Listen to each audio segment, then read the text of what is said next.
The X Zone Radio Show with Rob McConnell is largely an opinion talk show. All opinions, comments, or statements of fact expressed by Rob McConnell's guests are strictly their own and are not to be construed as those of the X Zone Radio Show or endorsed in any manner by Rob McConnell, Relmar McConnell Media Company, the X Zone Broadcast Network, its affiliated networks, stations, employees, or advertisers.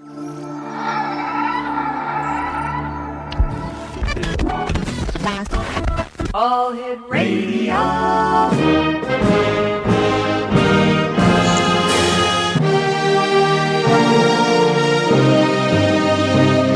Welcome to the X Zone, a place where fact is fiction and fiction is reality. Now, here's your host, Rob McConnell.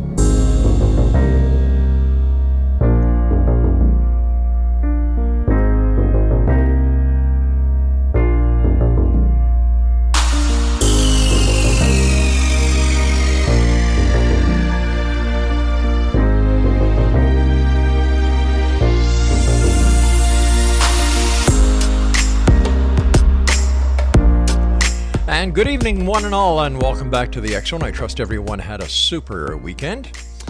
And as you know, the X Zone is a place where people dare to believe and dare to be heard. It's a place where fact is fiction and fiction is reality. And the X Zone comes to you Monday through Friday from 10 p.m. Eastern until 2 a.m. Eastern, right here on the X Zone Broadcast Network, Talkstar Radio Network, Mutual Broadcast Network, iHeartRadio, Simul Radio, and Simul TV.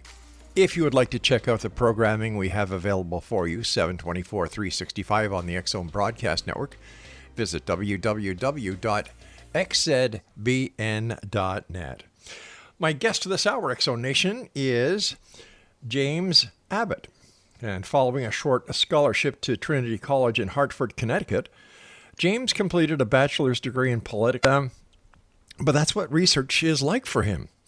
James is a member of the Market Research Society, the Chartered Institute for Human Resources, and the British Interplanetary Society, and lives with his wife in Yorkshire, England. Joining us now from Yorkshire, England, is James Abbott. And James, welcome to the X Zone. Thanks, Rob. Nice to be on. It's a great pleasure. It's super having you with us. My goodness, you've everything from research to, my goodness. So tell me, what's your favorite part about research?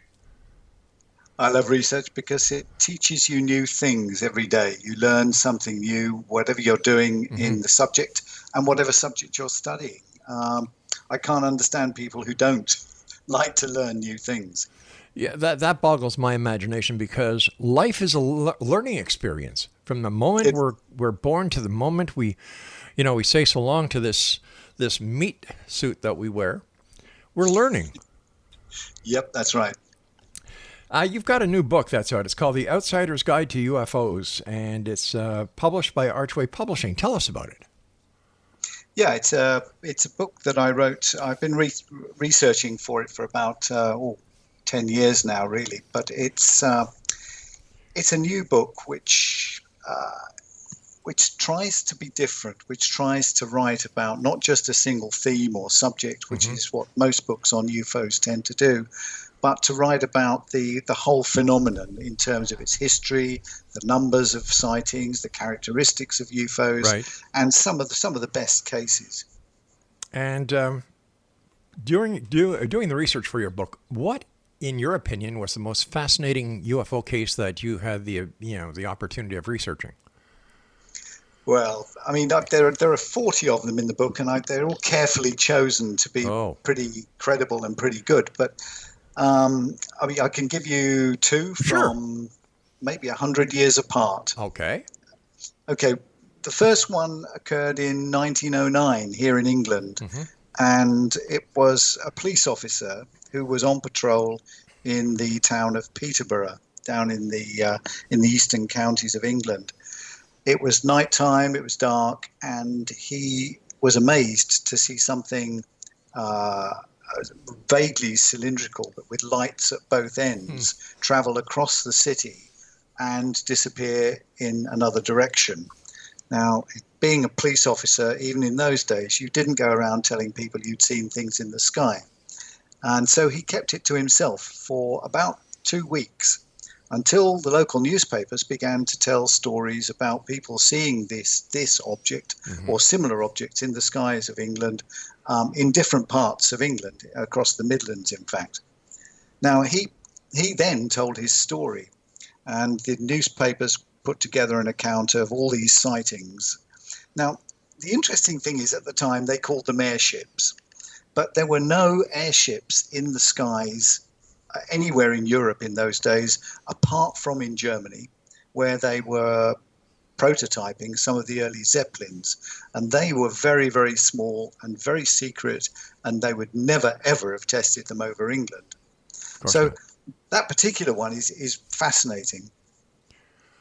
Was there any follow-up done on that investigation to find out what the airship could have been or where it may have come from? As far as we can tell, the Air Ministry, as it was at the time, did some investigations, but of course they couldn't really do a great deal because aircraft at the time were very, very rudimentary. There still weren't many aircraft around, and British airships were still a year or so from being flown for the first time. So there was nothing in the skies. So what on earth were those things in the skies? And people in San Francisco, of course, and Vancouver and places like that had seen airships as early as the 1890s. And they remain a mystery to this very day. Yeah, they do. And a mystery which is difficult to solve. I mean, it's impossible to solve at this distance in time. But it's the sort of mystery that brings you to think that maybe there's something in these early sightings. Now, what is the second sighting 100 years into the future from this last one? Okay, well, that one occurred in America in 1952. It wasn't 100 years, but it was certainly a good 70 years after the airships had been sighted in San Francisco. Right. When Washington, D.C. had its big flap in 1952. When things were seen over the city by hundreds, if not thousands of people, by airline pilots, by air traffic controllers, by fighter pilots, and the papers got very excited about it at the time. But again, they have never been explained. I know the arch skeptic Philip Klass tried to explain the whole affair as being mistakes by air traffic controllers and pilots and general hysteria, but that could not have been the case. Why do you think there are so many people who are reporting these unidentified flying objects to the authorities, and yet the authorities basically say, no, there's no such thing?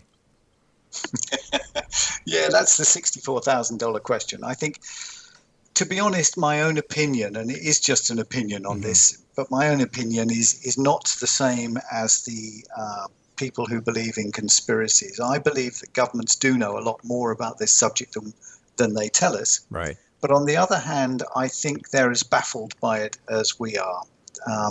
They may be sitting on more information, but that information has not yet been put together into a coherent story. And I doubt very much that it will be in our lifetimes. I think this is a long haul. Well, let me ask you something as an eminent aerospace researcher. In your opinion, and your opinion only, sir, do you believe that these visitors, whoever they are, wherever they come from, pose a threat to humanity? I would argue exactly the same as the governments that have studied them argue, and that is that they do not pose a threat. Yeah. And that's simply on the basis of evidence. Yep. Now, these things could be natural phenomenon, or they could be visitors from outer space. Who knows? We simply do not know. But one thing we do know is that virtually no one has ever been harmed by them. And the stories of harm tend to come from one side of the story completely, which is the abductions and experiencing side.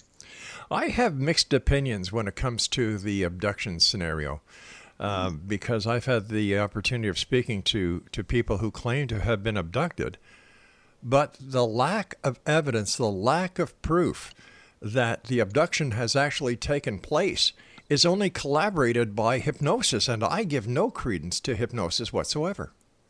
No, I agree with you entirely, Rob. I think that's a fact that people are beginning to understand. Now, these people may be extremely genuine and may understand and may be seeing things that we simply don't understand, Right. and may have experienced things that we don't understand. But as you say, we have no proof. It's a bit like people seeing ghosts. My own father saw a ghost, and I believe him. But why he saw one, I don't know. And whether ghosts exist, I don't know. And because there is no proof, and we aren't anywhere near a scientific explanation for what they might be, Right. I think the same thing applies to abductions. You know, people forget, in my opinion, as a former police investigator, that there are many sides to a story. There's his side, her side, and the truth. You and I will be back on the other side of the short break as we continue here in the X Zone with our special guest this hour, James Abbott, and he's the author of The Outsider's Guide to UFOs. I'm Rob McConnell, and we're coming to you from around the world, there you go, from our broadcast center in Hamilton, Ontario, Canada. See what happens when I get a weekend off? It's amazing. You kind of forget things. I'll be back. Don't go away.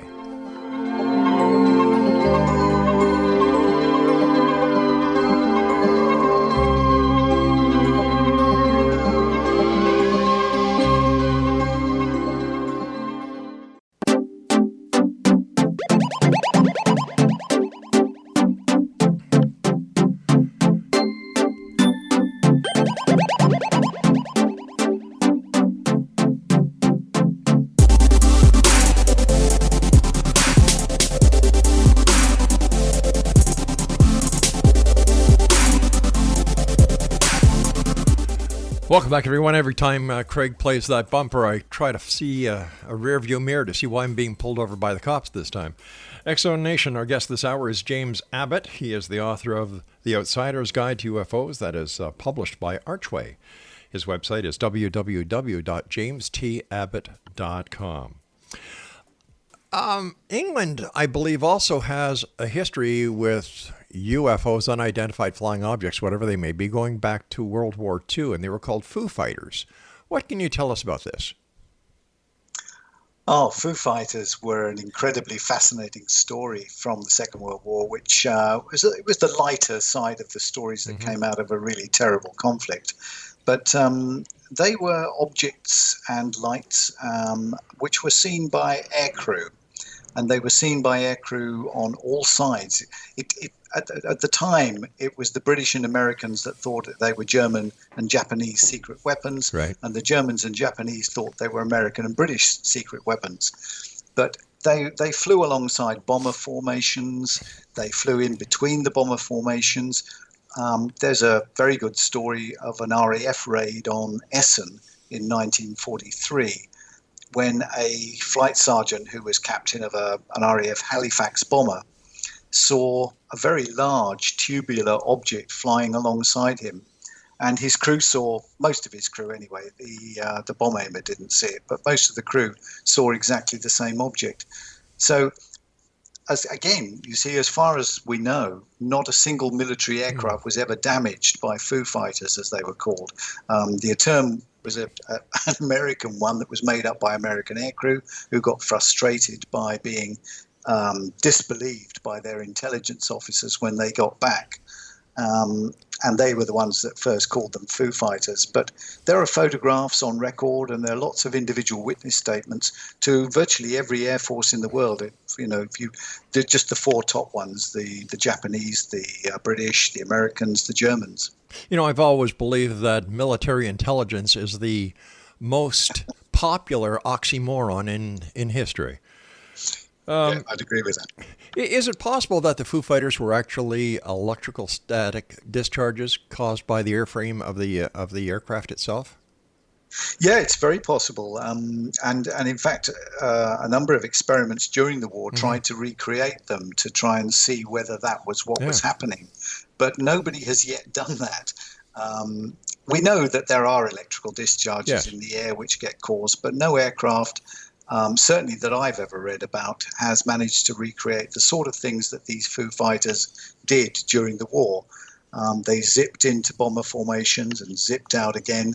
This tubular object flew alongside a Halifax bomber formation for a while and then disappeared. And there are accounts of disc-like objects also being seen. The Japanese saw them as fiery globes. Wow. Too much sake in their diet, I guess, over there. Probably. Yeah, I'll drink to that. Were there any films taken of the Foo Fighters that exist in the public archives where people could actually go and see what they look like? I don't mean photographs. I mean actual film footage, because during World War II there were so many airmen who were taking photographs, cameras, motion pictures with 16 millimeter cameras. And I was just wondering if to your knowledge, as a researcher, if such a film does exist. As far as I know, Rob, no. Wow. There may be some in government archives somewhere, and there are one or two. I have seen one film online, right, which, to be frank, I'm not totally sure of, so I wouldn't recommend it. But there are lots of still photographs taken by the crews on these aircraft, including Japanese and German aircraft. Well, the next time Nick Pope is on the show, I'll have to ask him about that. Yeah, do. Yeah. He's well up on that. He's a great guy. I've had the opportunity of having him on the show a number of times, and it's always a great pleasure speaking with him. Yeah. Is the UFO phenomenon global? Is there any part of this this little blue planet that UFOs have not been seen? I can't answer that question, Rob, because I don't know. What I do know is that there is a lot of the planet where they have been seen. I mean, there may be parts of, darkest Africa or the Indonesian islands where they haven't.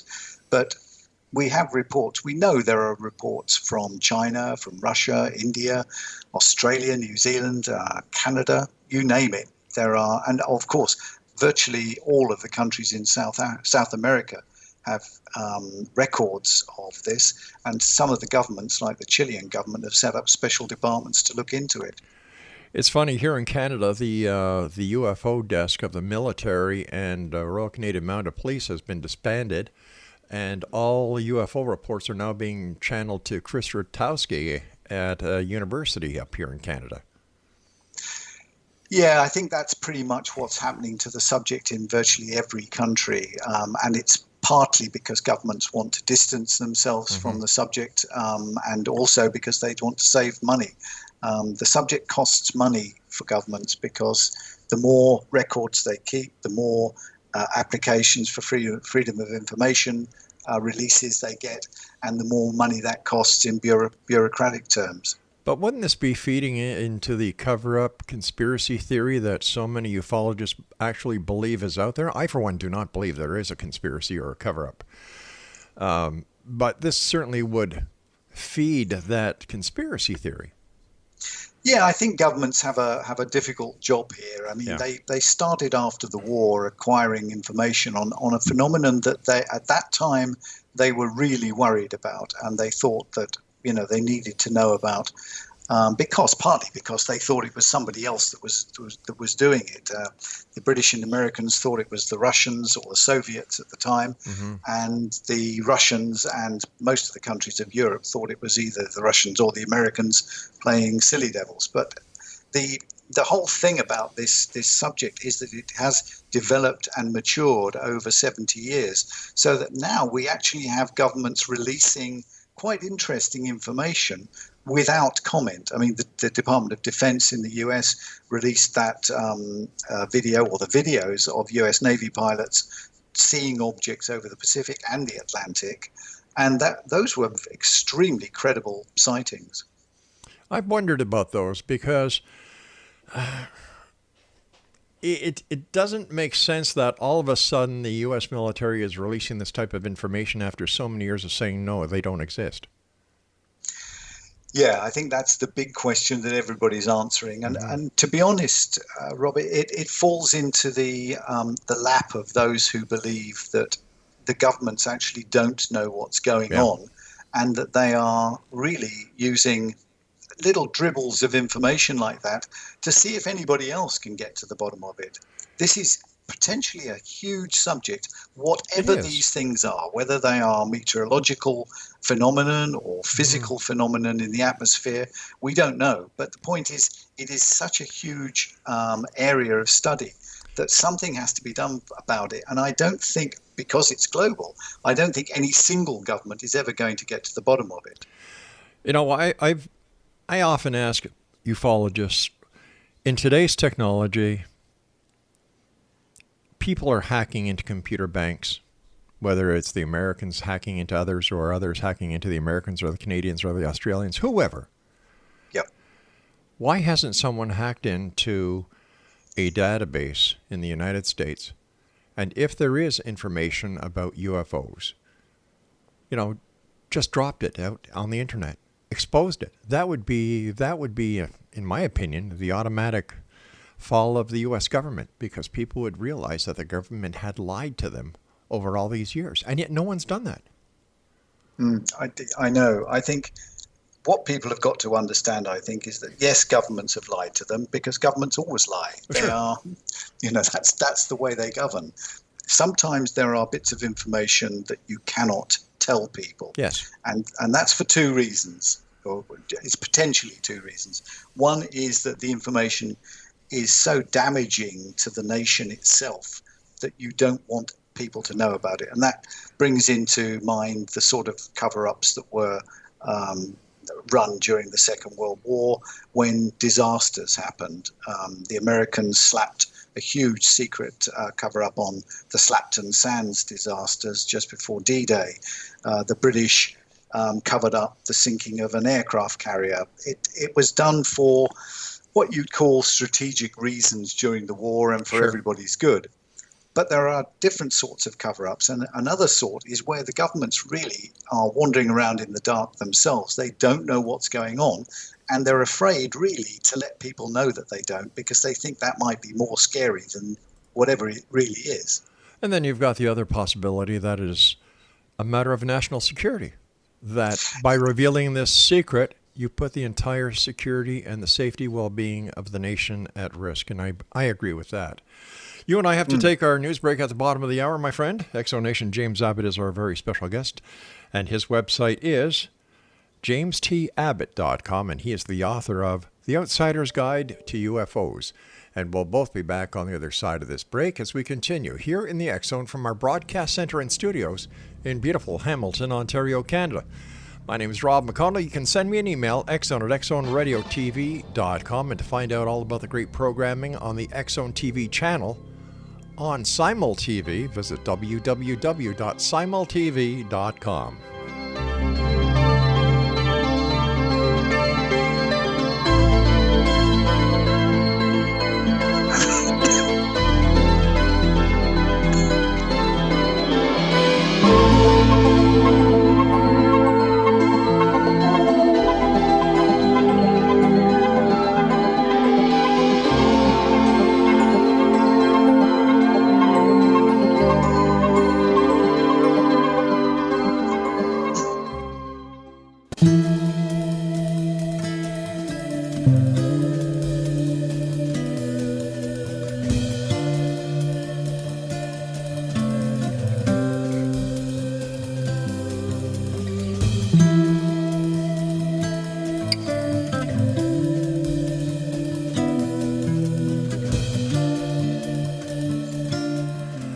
Welcome back, everyone. I've received a few emails over the last couple of weeks asking why are bumpers about 25 seconds long when they used to be about 5 to 10 seconds. Well, it's very simple, because not only does this show go on the radio, but this is also part of the X Zone TV channel on Simul TV. So when we have a guest on, like we have James, when you're looking at the screen, James's photograph and, images that relate to the topic are on my left-hand side. And when we come back from the commercial breaks and the news, we just put up little promos of, who the guest is, what we're talking about, and so on, so that you, the listener, or you, the reader, you, the viewer, know where we are. Did that make sense? You're all nodding your heads. Okay, there you go. James Abbott, once again, is our guest. He's the author of The Outsider's Guide to UFOs, published by Archway Publishing.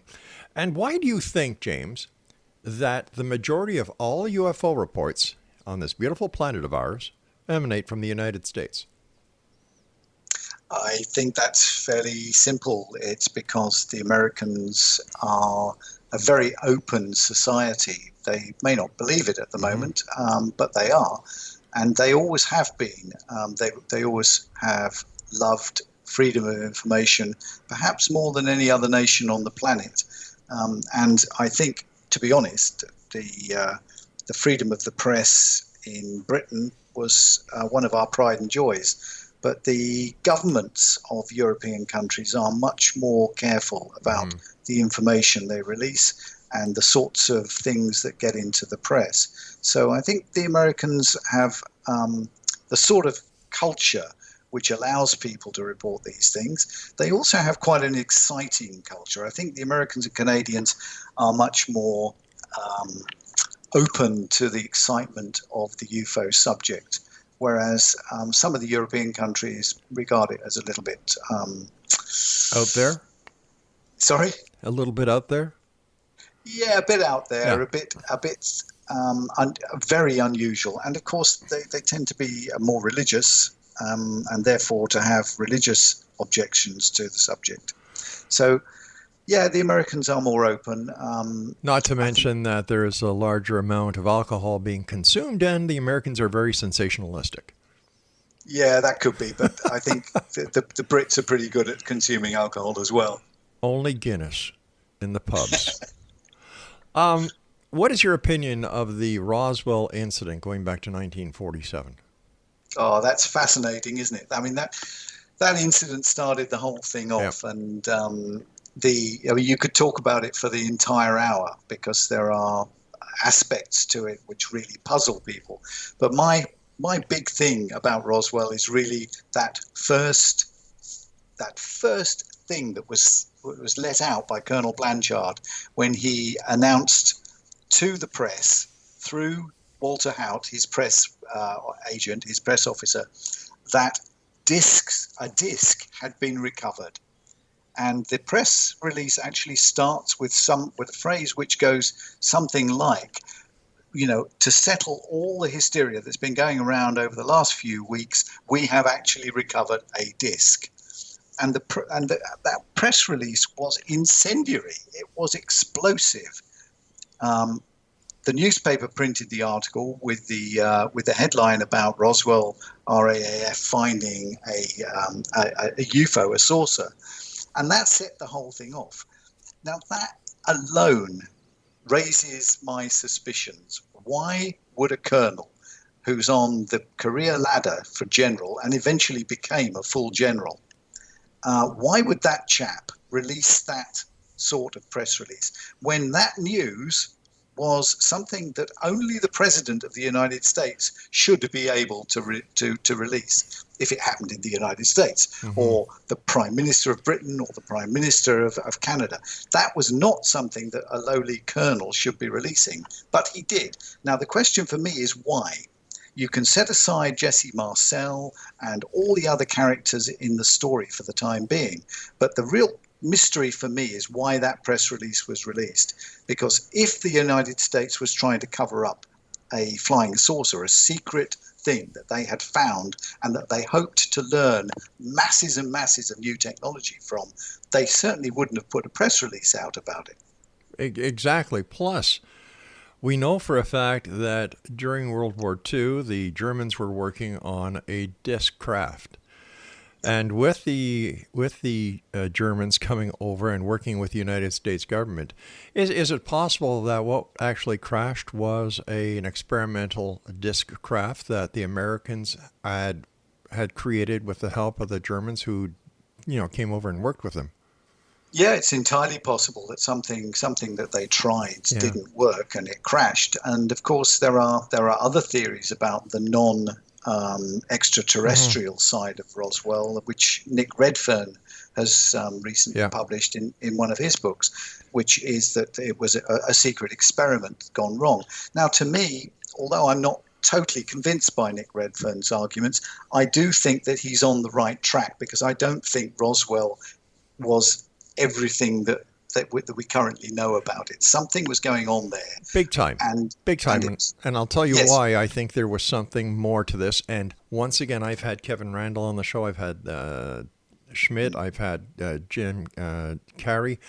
The entire crew, Stanton Friedman. And I always ask one question that baffles them.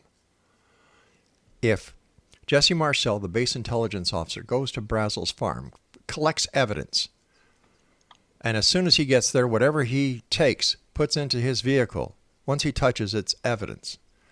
What does he do? Instead of maintaining the chain of evidence and bringing the debris back to the base, he goes home, wakes up his wife and kid and lets them play with it. As soon as that happened, in my opinion, the Roswell case has nothing to do with UFOs, little gray men, or whatever. Yeah, I agree with you entirely. I think Roswell is a huge story, but the story is not about a UFO that was recovered. It's about why those press releases were put out, why the U.S. Secret Service went around intimidating people, and Don Schmidt has told us about all of that. Yeah. There was a cover-up going on, but what it was covering up is something entirely different, I think. Could it be Project Mogul? Would the American military want the public to know that they had actually developed these high-altitude balloons that could eavesdrop into the USSR? Yeah, that's another theory, that if it was a Mogul balloon that crashed, then they wouldn't want anybody to know about that. So you put out a story that this thing was a flying saucer from outer space with little green men in it, and you spread around little rumors that there may have been bodies, and Blanchard actually takes Walter Haut to see one, but conveniently from a distance from the door of the hangar. And he fools his own friends so completely that Walter Haut gives an affidavit just before he died to say that what he'd seen was the truth. But once again, Haut's affidavit before he dies, what credibility does that have? Here you've got a man who's about to die. He gives a piece of paper, swears it's the truth, and drops dead.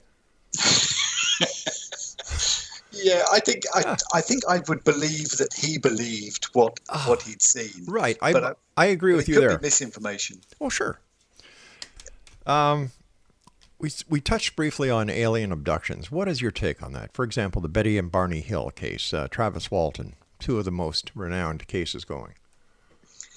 Yeah. I have deliberately avoided those subjects because they are so emotionally loaded for the people who are involved. Everything I've read about Betty and Barney Hill and Travis Walton, and indeed all the others, shows me that these people are genuinely traumatized by what happened to them, whether it was a spaceship that abducted them and conducted experiments on them, I don't know. And nobody does. But as you said earlier on, I think the fact that most of the evidence for it has come through hypnosis would, in my view, detract from the validity of the evidence. It's not, in my view, evidence. And this whole subject, really, you can lay all of that stuff to one side, because you can concentrate on the physical side of it. Yes. If you can prove that one single sighting or observation of a strange object in the sky was not of this planet and not of this time or dimension, then we're in a ball game. And unfortunately, there's nobody on base, and the hitters, you're down to your last hitter, who has 3 balls and 2 strikes. Sounds like a team in Toronto, doesn't it? I'm not going to go there, Craig. I'm not going to go there. I'm not even going to mention the Blue Jays. Oh, I did. We've got to take our final break. Please stand by. James, Exonation, our guest this hour is James Abbott. He is the author of The Outsider's Guide to UFOs, and James's book is published by Archway Publishing. Once again, his website is www.jamestabbott.com. Not James T. Kirk, James T. Abbott. There you go. .com. We'll be back on the other side of this break as we continue here in the X Zone from our broadcast center and studios in Hamilton, Ontario, Canada. And don't forget, X Zone Nation, you can read or download the current edition of the X Chronicles newspaper that we've been publishing since 1990 every month at www.xchroniclesnewspaper.com. I'm Rob McConnell. We'll be back. Don't go away.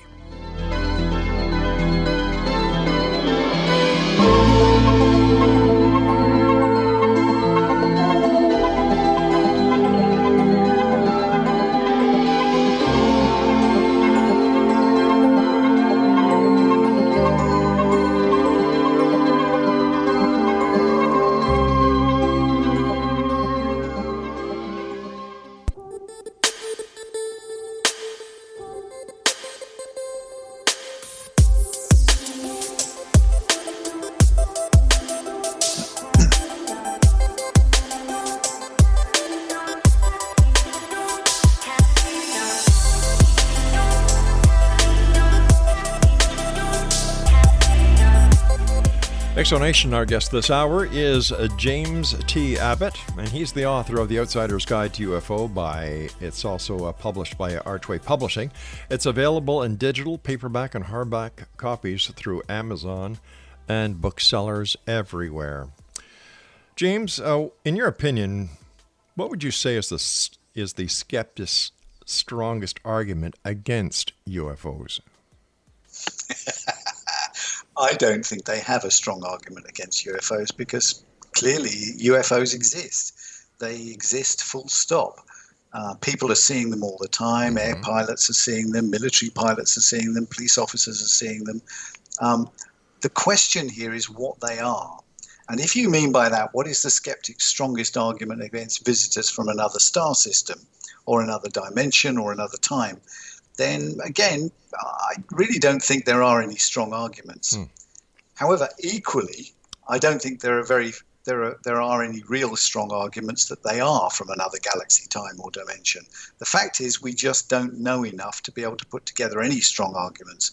And this is what my book is really trying to show, that they're what we do know and what there definitely is now is a powerful a priori case that a phenomenon exists, whatever it is, and that there are inexplicable events and observations taking place around the globe every year, thousands and thousands of them. And whatever speculation there is about what they are or not, or aren't really, I suppose there's evidence. There's enough evidence on the table for us to be certain we need to know more, and we need some long-term scientific study of that. In your book, you speak about strange characteristics as reported by witnesses. Now, why are they particularly strange?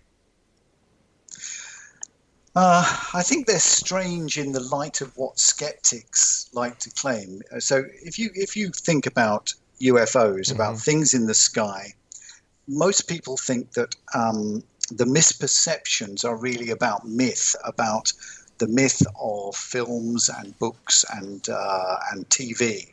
So the skeptics tend to claim that people see what other people see, and that and the sorts of things that are reported on radio, TV, and in the papers.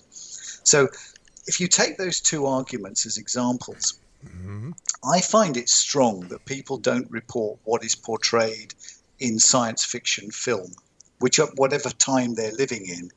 If you go back to the time of the early 19th, 20th centuries, Jules Verne and H.G. Wells was showing UFOs or things in space as being, they looked like a large artillery shell. But in the 50s, the comic books had cylindrical objects with fins and pointed noses. And in the 90s, our ideas of spaceships were vast, rumbling intergalactic freighters or multi-nosed space fighters. But what people see and report isn't any of that. For the last century, people have seen the same sorts of things: glowing circular objects, large triangular things, huge cigar-shaped craft, discs, those sorts of things. And that's consistent over the whole period. Whatever you look at, they see those things. And they also report very strange characteristics about those things, which you wouldn't report if you really wanted to be believed. I mean, why would you report these things as wobbling, for example? If you wanted somebody not to laugh at you when you said, I saw something strange in the sky last night, why would you say it whizzed down, stopped, and wobbled? But that's what people say. They say they are silent, hovering, they zigzag in flight, and they wobble. Why don't the UFOs, in your opinion, just land on the front lawn of Buckingham Palace or in the front lawn of the White House on Parliament Hill here in Canada? Why don't they just land, get it over with? Why maintain the cloak and dagger effect? Yeah, that was the lovely argument. I mean, Philip Glass could be a bit cruel at times, but that was his lovely argument, wasn't it, about them, about the lights and the landings and all the rest of it. You know, if you don't want to be seen, then why the lights? And if you do want to be seen, land. Exactly. Now, the whole point about this UFO phenomenon is we must remember first, we don't know what they are. True. It could be physical, it could be something meteorological, it could be something that's perfectly explicable if we study it enough. But if, and it is a very big if, these things are visitors from some other place, then maybe they don't want to land. Maybe they want simply to be seen and to be known and to stimulate something, to actually cause us to think, to study, to work things out for ourselves. How much influence do you think that movie makers around the world have when it comes to UFO sightings and extraterrestrial contact and even alien abductions? Yeah, there's a huge. David Clarke has a theory, doesn't he, about the whole thing being about myth and the media. So the media show something, they have a big film out, something, close encounters or interplanetary or extraterrestrial stuff, and then everybody goes outside and sees spaceships in the sky and reports them to the papers. And to a certain extent, I would guess that's true. You know, there are people who will do that, but you can take any year in any decade of the last 70 years and people see these things in the sky and they report them in ways that the media don't report them. Now, Spielberg actually admitted that his main film, I mean, Close Encounters, was based not on something that he dreamt up and that he thought that would influence everybody else. It was based on previous people's explanations of what these things looked like, what they did, how they behaved, and so on. So he was chasing reality, not the other way around. You know, when you look at some of the sci-fi movies, for example, The Day the Earth Stood Still, the War of the Worlds, the new version, and Independence Day, you know, if I was an extraterrestrial and I kind of, was cruising around planet Earth and I kind of tapped into the frequencies that would allow them to watch these movies, my God, I wouldn't want to land either. Why would you be scared? Well, sure. Look what they did to the guys in Independence Day. They, these big monsters in these suits, and then in the War of the Worlds, these robotic creatures from another planet come charging out of the Earth. And, look what they did to that poor robot in The Day the Earth Stood Still. And Michael Rennie, I think, was the actor. No, it wasn't Michael Rennie, was it? I forget. Anyway, they're portrayed by some filmmakers as bad guys. Yeah, because that's what films are all about. Films are about the white hats and the black hats, and the white hats have to be the Americans, and the black hats have to be the aliens. So the white hats always win. There's no doubt about that. Is it possible? You just brought an interesting point to mind. Is it possible that the extraterrestrials have replaced the sci-fi movies with ETs, UFOs, and alien abductions? Have replaced the cowboy and Indian movies? Yeah, I think so. Yeah. I think to a large extent that's exactly what's happening. I mean, Independence Day is the archetypal cowboy story. It is. So the bad Indians come and try to get back their land and sort the white people out, but the white people with their white hats are really strong and defeat them. My God, there's even racism in the movies. Yeah, but I think if there are such things as aliens and they are zipping around in these craft, their technology is so huge and so far in advance of ours that nothing we could do, Independence Day just would never happen. Listen, we've got about 2 minutes before you and I have to say so long. What are your final thoughts for the X-Zone Nation listening to you right now around the world? I think the final thoughts are that we need to keep an open mind. And what I would really love to happen, and the reason I wrote the book really was because I want people to understand that this is a serious subject. It may be totally natural phenomenon, or it may be something that we simply have no idea about at the moment. But people, we need to take it seriously and stop laughing at everybody who says they've seen something. They may be right, they may be wrong, but they honestly believe that they've seen them. So what we need with this phenomenon is 100 years old at least, and we definitely know it's 70 years old, and there have been millions upon millions of sightings. And amongst those, even the governments admit that there is a proportion, around 5%, that are inexplicable. Now, a phenomenon of that size needs to be explained, and that's really what I want to happen. I want somebody to take it seriously enough to spend some money long term, not just for the next year or 2 years, but for the next 50 years, and find out what is going on. James, I want to thank you ever so much for joining us. It's been a great pleasure speaking with you. I wish you continued success, and we'll have to have you back on here in the X-Zone in the future because I still have questions I want to ask you. So thank you so much for sharing your time with us today.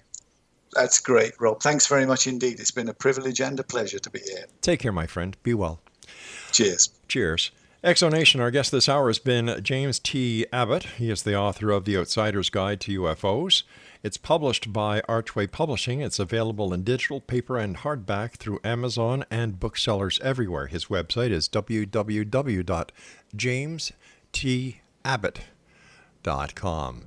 I'll be back on the other side of this commercial break with the news at 6.5 minutes past the top of the hour as the X-Zone continues with yours truly, Rob McConnell, from our broadcast center and studios in Hamilton, Ontario, Canada. Don't go away.